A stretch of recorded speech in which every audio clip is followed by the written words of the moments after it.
ಆತ್ಮೀಯ H16 news ಅರ್ಥಾತ್ ಸಿದ್ದರಾಮಯ್ಯಗೆ ಸ್ವಾಗತ. ನಾನು ನಿಮ್ಮ MI ಅಥವಾ ಮಲ್ಲಪ್ಪ ಜೋತವರ. ಆತ್ಮೀಯರೇ, ಇವತ್ತೊಂದಿಷ್ಟು ನಮ್ಮ DCC ಬ್ಯಾಂಕ್ ಅಧ್ಯಕ್ಷರಾಗಿರುವಂತಹ ಜೊಲ್ಲೆ ಅವರ ಮುಂದಿರುವ ಸವಾಲುಗಳು ಅಂತಾರೆ ಒಂದಿಷ್ಟು ಮಾತಾಡಬೇಕು ಅಂತ ಅನಿಸ್ತಾ ಇದೆ. ಯಾಕೆಂದ್ರೆ ಅಣ್ಣಾ ಸಾಹೇಬ್ ಜೊಲ್ಲೆ ಅವರು ಈ ಜಿಲ್ಲೆಯಲ್ಲಿ ತಮ್ಮ ಅರ್ಥವ್ಯವಸ್ಥೆ ಅದರಲ್ಲೂ ಬ್ಯಾಂಕಿಂಗ್ ಸೆಕ್ಟರ್ದಲ್ಲಿ ಒಳ್ಳೆಯ ಬುದ್ಧಿವಂತರು.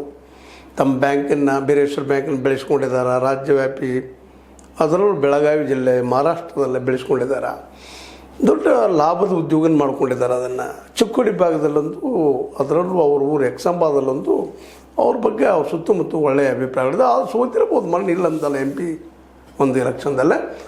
ಆದರೆ ಅದರ ನಂತರದಲ್ಲಿ DCC ಬ್ಯಾಂಕ್ ಅಧ್ಯಕ್ಷ ಆಗುವ ಜೊತೆಗೆ ತಮ್ಮ ಎದುರಾಳಿಗಳಿಗೆ ತಮ್ಮ ವಿರೋಧಿಗಳಿಗೆ ಒಂದು ಪ್ರಬಲ ಹೊಡೆತ ಕೊಟ್ಟು ತಾವು ಒಂದು ಏನಪ್ಪ ಅಂದ್ರೆ ಜಿಲ್ಲಾ ಮಟ್ಟದಲ್ಲಿ ಅಷ್ಟೇ ರಾಜ್ಯ ಮಟ್ಟದಲ್ಲೇ ಒಳ್ಳೆಯ ಹೆಸರು ಪಡೆದಂಥದ್ದು DCC ಬ್ಯಾಂಕ್.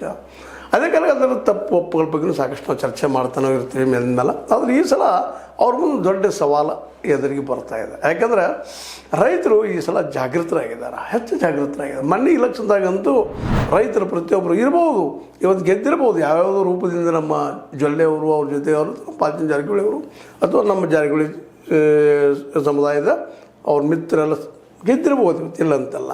ಆದರೆ ರೈತರು ಜಾಗೃತರಾಗಿದ್ದಾರೆ ಅನ್ನೋದನ್ನು ಇಲ್ಲಿ ಯಾರೂ ಮಾಡಲಿಕ್ಕೆ ಸಾಧ್ಯ ಇಲ್ಲ. ಹೀಗಾಗಿ ಹೊಸ ಸ್ಟ್ರಾಟಜಿಯನ್ನು ನಿಶ್ಚಿತವಾಗಿಯೂ ಲಾಭ ಮಾಡಿ ತೋರಿಸೋದಷ್ಟಲ್ಲ. DCC ಬ್ಯಾಂಕಿಗೆ ಲಾಭದಾಗದ.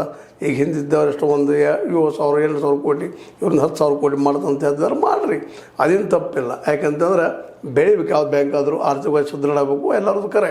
ಆದರೆ ಈಗ ಮುಖ್ಯ ಇದ್ದಿದ್ದೇನಪ್ಪ ಅಂದ್ರೆ ಇವರು ಮುಂದಿದ್ದಂಥ ಸಮಸ್ಯೆ ರೈತರು ಇವತ್ತೇನು ಬೇಡಿಕೆಡ್ತಾ ಇದ್ದಾರೆ. ಅದರಲ್ಲೂ ರೈತ ಸಮುದಾಯದಿಂದ ಇವತ್ತೊಂದು ಬೆಳಗಾವಿ ಜಿಲ್ಲೆ 2 ಜನ, ಅದರಲ್ಲೂ ಶಶಿಕಾಂತ್ ಗುರೂಜಿ ಜೊತೆಗೆ ಅವರ ಹೆಗಲಿಗೆ ಹೇಳಿಕೊಟ್ಟಂಥ ನಮ್ಮ ಚುನಪ್ಪ ಪೂಜಾರವರು ಇವತ್ತೊಂದು ದೊಡ್ಡ ಇಶ್ಯೂ ಅಂತಂದು ಬೆನ್ನು ಹತ್ತಿಬಿಟ್ಟಿದ್ದಾರೆ.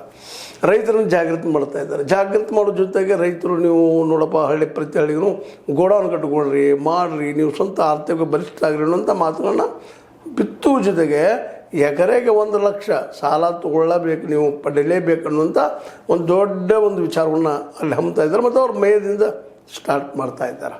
ಇದರಿಂದಾಗಿ ಇದು